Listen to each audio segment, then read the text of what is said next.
¿Viste que iba a ser sencillo? Era ¿Vos pensabas que no? Bueno, yo estoy como hace unos cuantos años atrás, cuando tenía que rendir los exámenes finales de la Kennedy, y uno atrás del otro cada semana. Es como que estoy un poco nerviosa, pero sé que va a salir bien.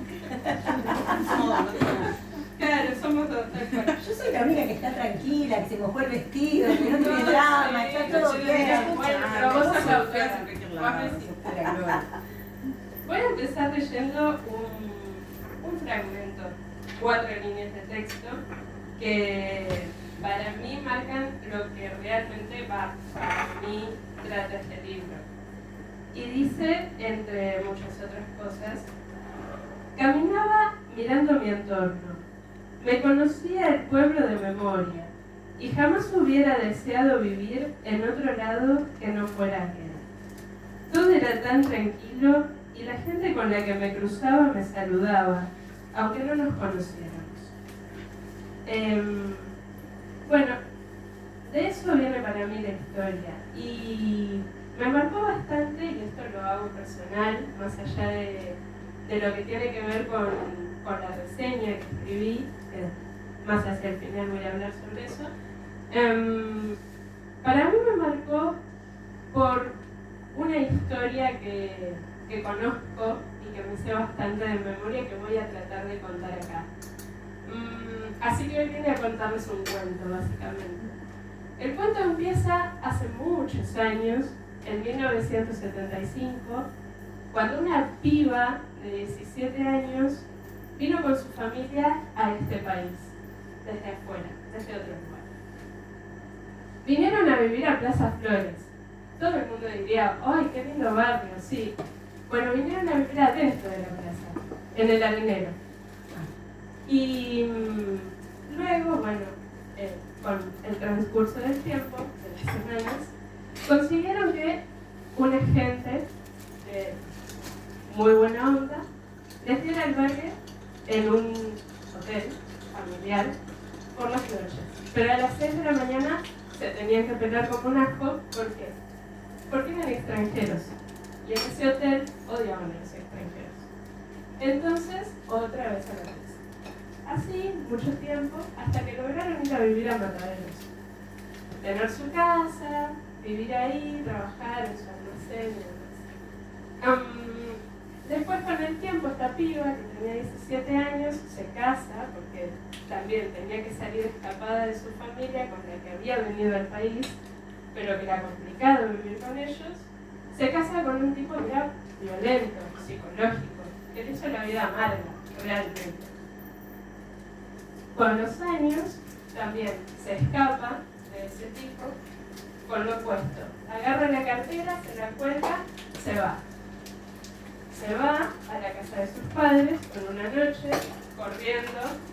De milagro le pasa un taxi por la puerta de la casa. Nada, corriendo.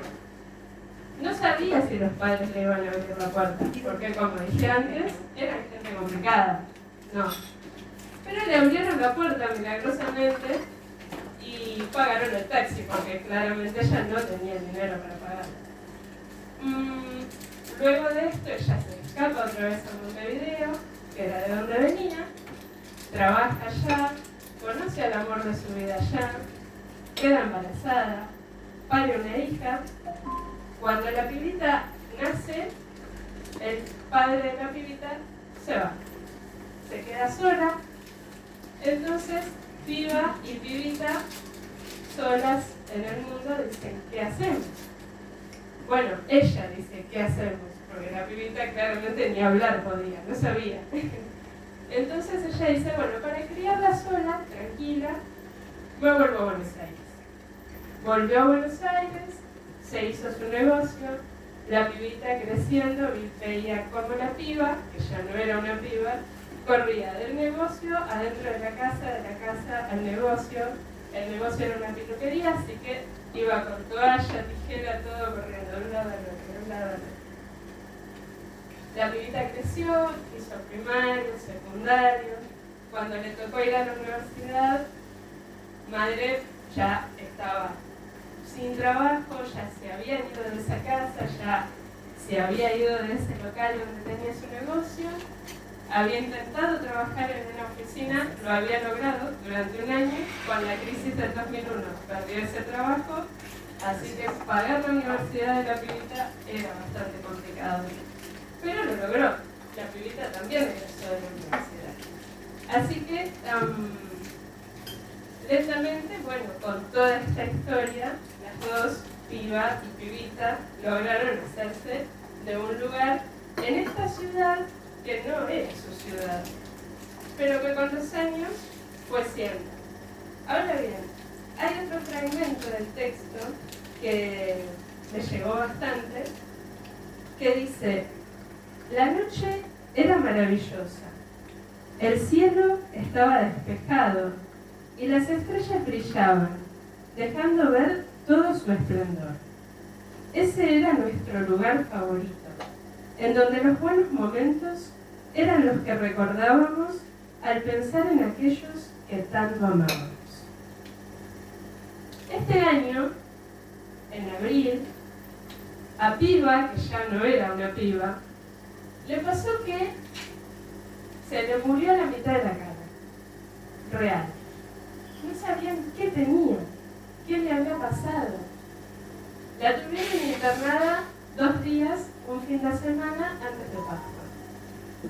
Y Pibita iba corriendo de la clínica a la casa, de la casa a la clínica. En un momento que iba con los bártulos de un lado al otro, mira el cielo estrellado enfrente de la plaza del Papo, con una luna llena divina, y Pibita sabía que Piba estaba internada dentro de la clínica, y decía: qué lindo sería si Piba saliera y viera esta luna maravillosa. Pero primero tiene que saber qué pasa, si no, no va a poder salir. Entonces miró esa luna y dijo, tirando un deseo al universo, que Piba salga pronto, para que te pueda ver.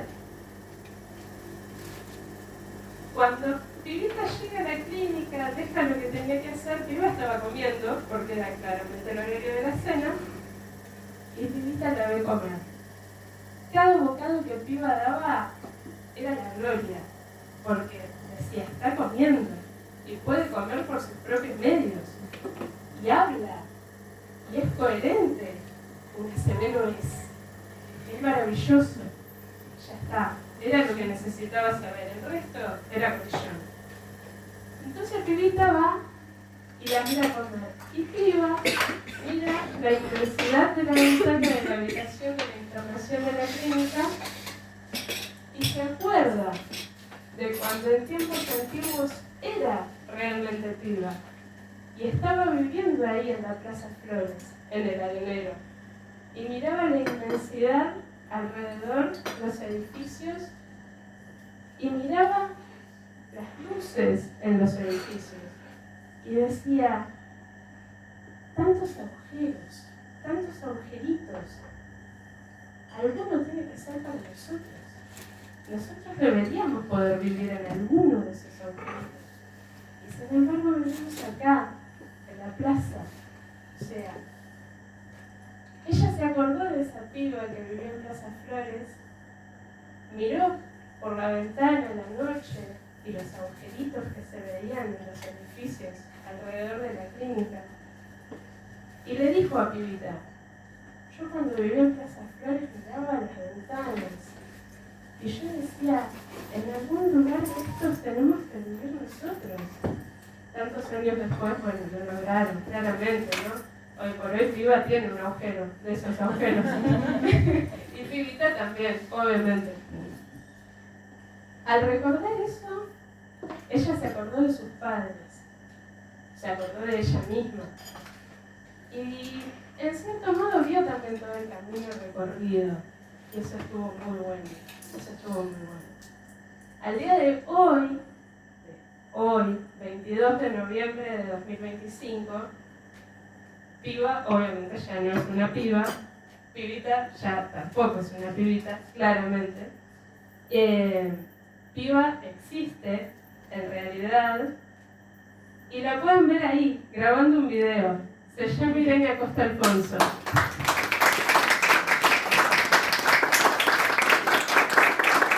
Obviamente, Mimita también existe. Se llama Matilde Acosta Alfonso y les está contando todas estas historias. Hubo otro fragmento de la novela de Andrea que me llegó también bastante, que dice... Mirá, pibita, que yo estoy tomando nota, ¿eh? Me lo imagino. Dice, la lectura les había dado la posibilidad de rememorar su pasado junto a sus familias.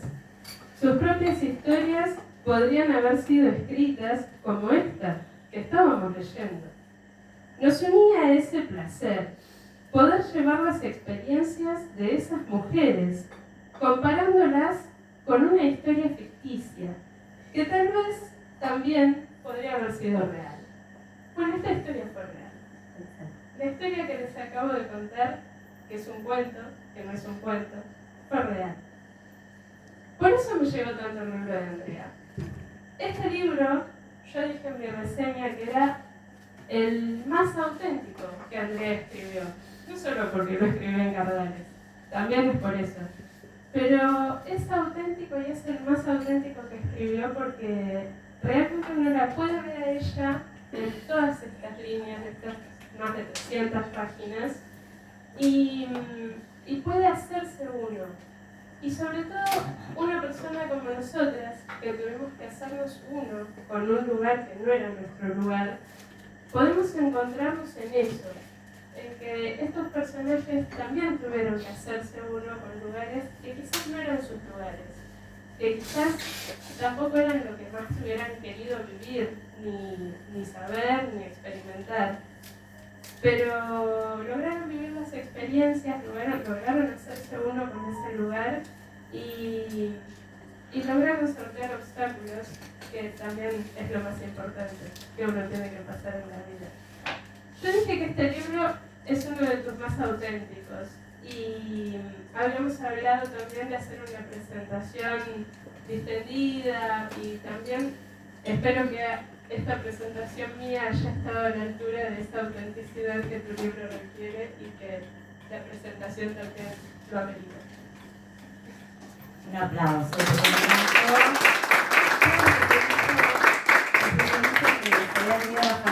Dije, es ella.